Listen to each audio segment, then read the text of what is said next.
महाराष्ट्र के बिल्कुल करीब, मुंबई के बिल्कुल करीब बदलापुर से एक ऐसी घटना सामने आई है जिसने सबका दिल दहला दिया है। कोलकाता कांड के बाद ठीक वैसी ही घटना बदलापुर में, जहां 4 साल के 2 बच्चों का उत्पीड़न किया गया और उसके बाद लोगों का गुस्सा अब रेलवे स्टेशन पर नजर आ रहा है। लोग प्रदर्शन कर रहे हैं, लगातार प्रदर्शन चल रहे हैं बदलापुर रेलवे स्टेशन पर भी और सड़कों पर उतरे हुए, स्कूल के बाहर भी प्रदर्शन चल रहा है।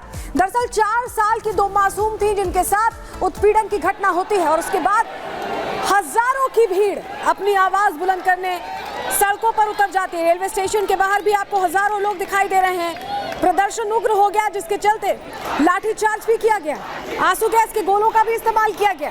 तस्वीरें हम आपको दिखा रहे हैं, क्या हुआ है, पूरा मामला क्या है। देखिए, सफाई कर्मचारी पर दरअसल 4 साल की 2 बच्चियों का यौन उत्पीड़न करने का आरोप लगा है। मामले में मुख्य आरोपी को गिरफ्तार कर लिया गया है, लेकिन गुस्सा है लोगों में कि छोटी छोटी बच्चियां सुरक्षित नहीं है। कोलकाता कांड से अभी देश उबरा नहीं कि बदलापुर से वैसी ही घटना की तस्वीर सामने आ रही है। आपको 2 अलग अलग तस्वीरें दिखा रहे हैं, बल्कि 3 तस्वीरें हम आपको दिखा रहे हैं किस तरह से ये पूरा प्रदर्शन अब उग्र हो गया है। नाराजगी है लोगों में कि आखिर देश में कहीं भी बच्चियां सुरक्षित क्यों नहीं है। 4 साल की 2 मासूमों के साथ यौन शोषण की घटना हो जाती है। कोलकाता में एक डॉक्टर के साथ दुष्कर्म और उसके बाद उसका मर्डर कर दिया जाता है। तो ये घटनाएं हैरान करती हैं, परेशान करती हैं और यही वजह है कि लोग सड़कों पर उतरे हुए। श्वेता, नवनीत राणा इस वक्त हमारे साथ हैं। नवनीत जी, यही समझना चाहते हैं कि आखिर कैसे इन लोगों की इस एक तरह से कहें उस मानसिकता को बदला जाए। फास्ट ट्रैक कोर्ट में ये केस चलेगा, लेकिन सवाल तो ये कि उन 2 बच्चियों का क्या, वो तो जानती भी नहीं, जिंदगी पूरी तरह से जी भी नहीं पाई अभी तक और इस तरह से हरकतें हैं। मैं तो कल जब रक्षाबंधन हुआ तो मैंने खुद, जब बंगाल में हुआ, उसके बाद यूपी में हुआ, जब ये घटनाएं देखी तो कल रक्षाबंधन जब हम सेलिब्रेट कर रहे थे as a female, as a बहने, तो एक दिल में बहुत बड़ा दुख था कि कहीं डॉक्टर के साथ में इस तरीके से अत्याचार किया जाता, कभी किसी के साथ। आज महाराष्ट्र के बदलापुर में 3.5-4 साल की बच्ची जो अच्छे से चल भी नहीं पाती है, खुद के इंडिपेंडेंट नहीं है, उस बच्ची के साथ जब ऐसी घटना होती है तो कहाँ हमारा लॉ, हमारा कायदा कहाँ पीछे है। जो ये डर, ऐसे जो राक्षस बुद्धि के जो लोग हैं, इनको ये डर ही नहीं रह गया इनके दिल में कि अगर हमने ऐसा कुछ किसी भी लड़की के साथ, किसी बच्ची के साथ, किसी महिला के साथ ऐसा अत्याचार अगर हमने किया तो हमको हमारी सरकारें छोड़ेंगी नहीं। और मैं तो मांग करती हूँ, एक माँ होने के नाते, एक नेता बाद में, पर एक माँ और एक बेटी और किसी के घर की वाइफ होने के नाते मैं जरूर ये मेरे सरकार से डिमांड करती हूँ, फास्ट ट्रैक में इमीडिएट लेके चौराहे पे फांसी देनी चाहिए ऐसे लोगों को। तब जाकर यहाँ की देश में रहने वाली सभी महिलाओं को, उनके बच्चों को, उनकी बच्चियों को न्याय मिलेगा। बहुत दुख होता है और बहुत तकलीफ होती है। कल मैंने एक पोस्ट वायरल की थी कि जिस हाथ में हम राखी बांधते हैं, हम विनती करेंगे उस सभी भाइयों को कि हाथ रक्षा के लिए आगे बढ़ना चाहिए, ना कि अत्याचार के लिए। और दुख होता है कि हम ऐसी संस्कृति। नवनीत राणा जी, मैं ये समझना चाहती हूँ, राज्य में आपकी सरकार है, केंद्र में आपकी सरकार है, और सवाल ये है कि हमने देखा था कि निर्भया के बाद बड़ा कानून, एक तरह से कहें कि उसमें बहुत सारे बदलाव आए थे और सख्ती की बात कही गई। क्या आप ये मानती हैं कि इम्प्लीमेंटेशन सही तरीके से नहीं हो पा रहा और इसीलिए डर नहीं है, भय नहीं है? हम पिछले 75 वर्षों में वही परिस्थिति देख रहे हैं और हमारी एक्सपेक्टेड है, हमारे गृह मंत्री केंद्र के, हमारे राज्य के गृह मंत्री इतने सक्षम हैं कि हमें पूरा विश्वास है कि आने वाले समय में, और कितना दिन, एक ऐसे महिला, मैं आपको इतना जरूर बताऊंगी, हम रोज रोज जब ये टीवी पे न्यूज देखते हैं कि डॉक्टर को उनके ओपीडी के दौरान ऐसा किया जाता है, तो मुझे ऐसा लगता है उसपे ये सब राजनीतिक करते हैं अलग अलग पार्टियां। मुझे लगता है जब महिलाओं की सुरक्षा की बात होती है तब राजनीतिक पार्टियां ना बोले, एक व्यक्ति कर कर, एक महिला कर कर, हम सबने एक मत होकर ऐसा कायदा केंद्र में भी जो हमने पारित किया उसे इम्प्लीमेंट करने में कहां पर चूक हो रही है, ये कहां पर हम पीछे लैकिंग हो रहे हैं, इस पे बात करना और इस पे गौर करना बहुत जरूरी है।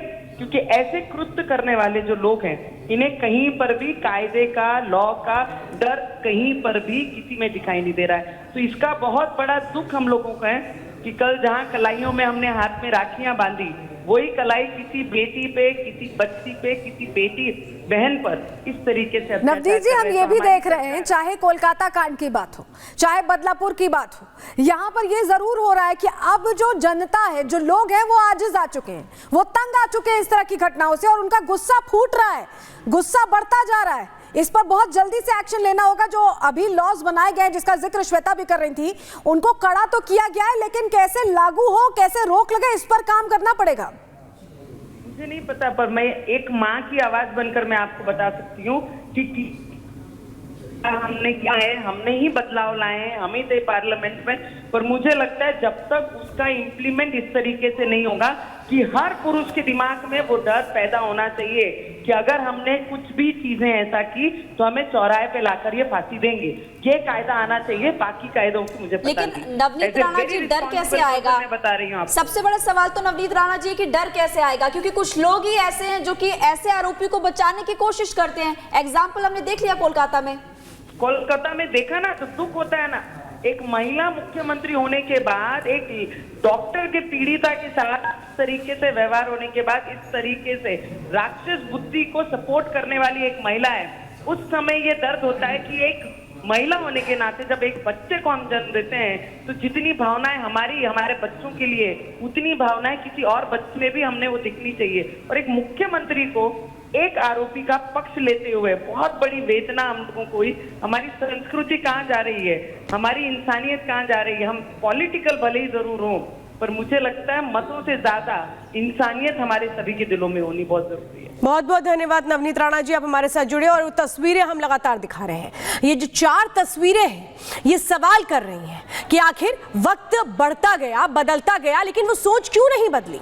और आज एक तरह से कहें कि बहुत गंभीर मुद्दा बन चुका है। डॉक्टर्स जो अस्पताल में ड्यूटी करते हैं, वो ड्यूटी में महिला डॉक्टर्स जाने से डर रही हैं, नाइट ड्यूटी करने से डर रही हैं। दूसरी तरफ बच्चियां जब वो स्कूल जाती हैं तो माता पिता इस विश्वास के साथ स्कूल भेजते हैं कि स्कूल में तो वो महफूज होंगी, लेकिन अगर स्कूल में वो महफूज नहीं होंगी तो फिर क्या बच्चियों को घर से निकलने पर अब रोक लगा दी जाए। सवाल बहुत अहम है कि आखिर क्यों नहीं एक तरह से वो सख्ती हो पा रही है जो मन में डर पैदा करे इस तरीके के अपराध को अंजाम देने से पहले।